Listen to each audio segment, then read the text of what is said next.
Well, good morning. This week we're going to be talking about All Saints Sunday. And this year it actually falls on All Saints Day, November 1st. I'll be telling the kids a little bit about this in the children's sermon this week, but I wanted to share it here as well. It seems strange to go from a holiday like Halloween, with ghosts and goblins and zombies, to a holy day celebrating those who have died. But they are tied together, have always been tied together. The word Halloween comes from these two words, hallow and evening. And we in the church know the word hallow from our Lord's Prayer, right? Hallowed be thy name. To hallow something is to set it apart, to make it holy or sacred. And of course, evening is that time of day. And in this case, the day before a hallowed day. So the eve before a hallowed day. So Halloween is the night before the holy day. In this case, it's a holy day to remember our loved ones who have recently and long ago passed from our presence in this world. There has always been a kind of mysticism associated with this day, that somehow we are able to communicate with loved ones who have died in a way that we are unable to in other days. Hence the idea of ghosts or spirits, which became what we would now call Halloween, kind of the scarier, haunted type thing. But that's not how it started. Of course, we in the church don't really hold to the idea that we can communicate with the dead on All Saints, but instead we take that time to celebrate the knowledge that in God we are never truly separated, and that we will be brought together again in the resurrection. So I don't have a game to start, but instead I wanted to do an activity with you. So if you happen to have a pen or a pencil around and some scratch paper, if you grab those now. And what I'd like you to do is write down your positive qualities. Be honest with yourself. It's not bragging to tell yourself what you see as your gifts and your talents, even positive body features like your eyes or your smile. Write as many as you can think of. You can put them all over the paper. You can put them in a list, however you feel most comfortable. But write a good amount. Remind yourself all of the positive parts of yourself and what you appreciate about who you are. Once you've done that, I want you to go back to all of the qualities that you wrote down, and I want you to think about if you saw those qualities in any of your loved ones who have died. So, for instance, do you have your father's patience, or your mother's or grandmother's talent for numbers? And if you have something that you learned to be positive about because someone taught you not to be that way. So, for instance, if you had an uncle who constantly complained and you learned to be thankful, note that down as well. Once you get all that done, take a moment. Look and see how many things in your life were shaped for good by the people around you, and how many positive gifts you learned and also taught yourself. No one does life alone or learns without the influences of others. We are a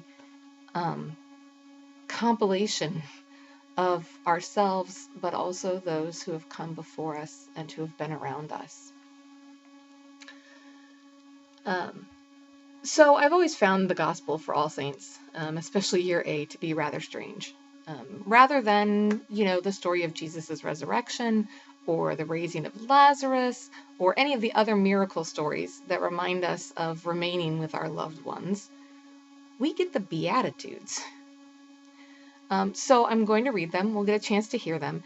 And then I'm going to offer some thoughts and look forward to hearing your thoughts as well as to why this might be the Gospel for All Saints. So it comes from Matthew, the 5th chapter, verses 1 to 12. And it reads, "When Jesus saw the crowds, he went up the mountain. And after he sat down, his disciples came to him.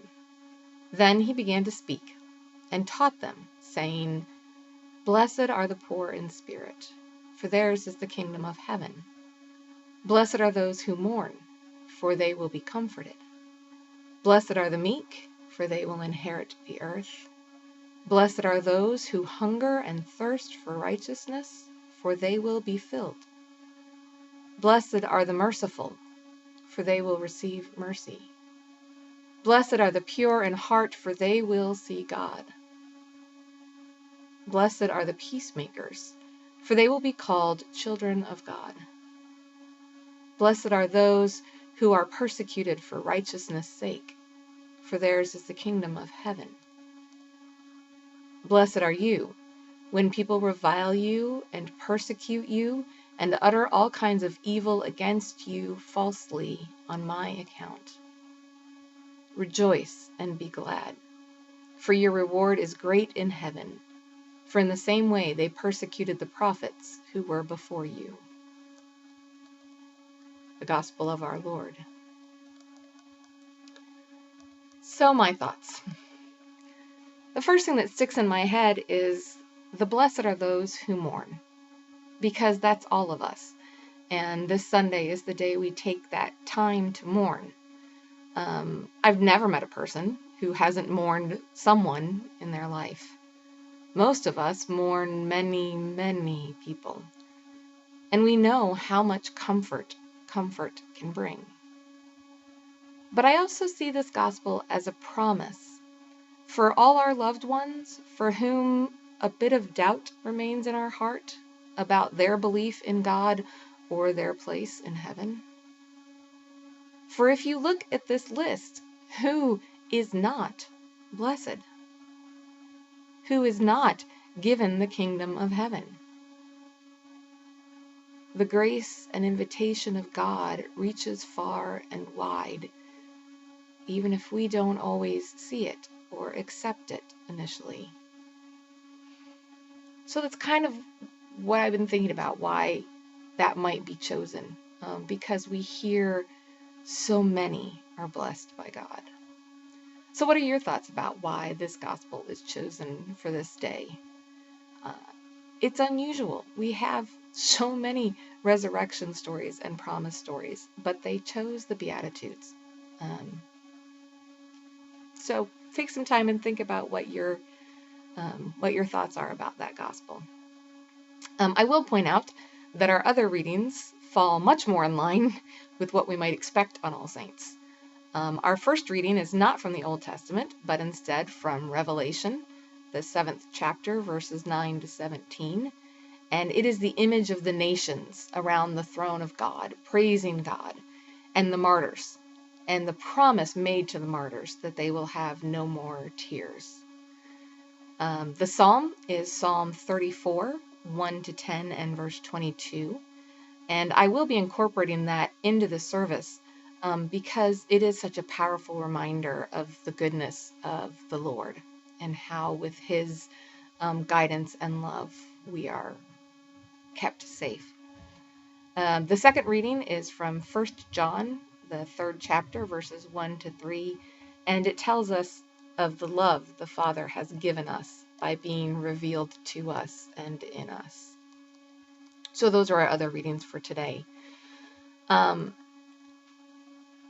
To kind of wrap it up, I want to have a little bit of fun with Halloween.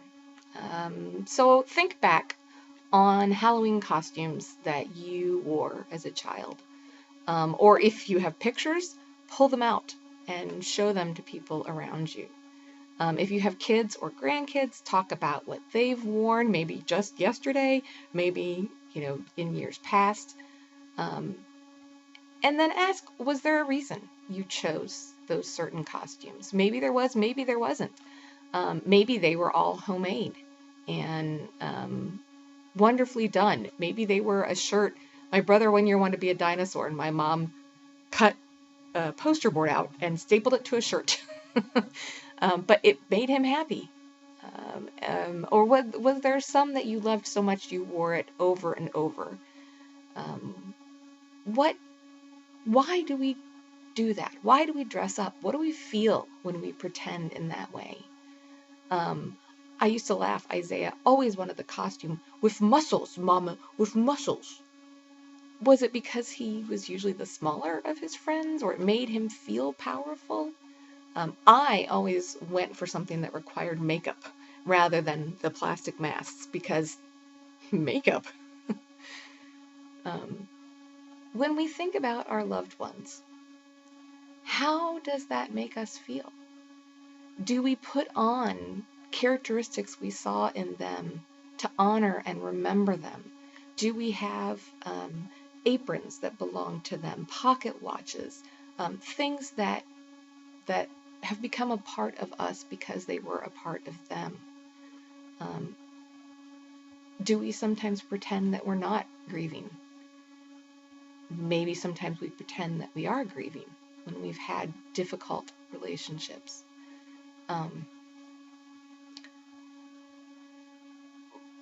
Being involved with people involves all these different parts of us and parts of them, and it creates this wonderfully complicated and sometimes heart-wrenchingly difficult life to be a part of. And we take this Sunday to remember what it means to be apart from one another in this lifetime, but also what it means to remain in God and know that we are still one communion and will be together again. So as we wrap up, I would just ask, take a moment and think about what we would want people to truly see about us, to remember about us. Because how we live is a reflection of that. And we know what we remember about those we loved, and how we try to live that out. So thank you for joining me for All Saints Sunday. The next 2 weeks we go back to the parables, and then we end our church year with Christ the King and move into Advent. So have a good week, and we'll talk to you next week. Thanks.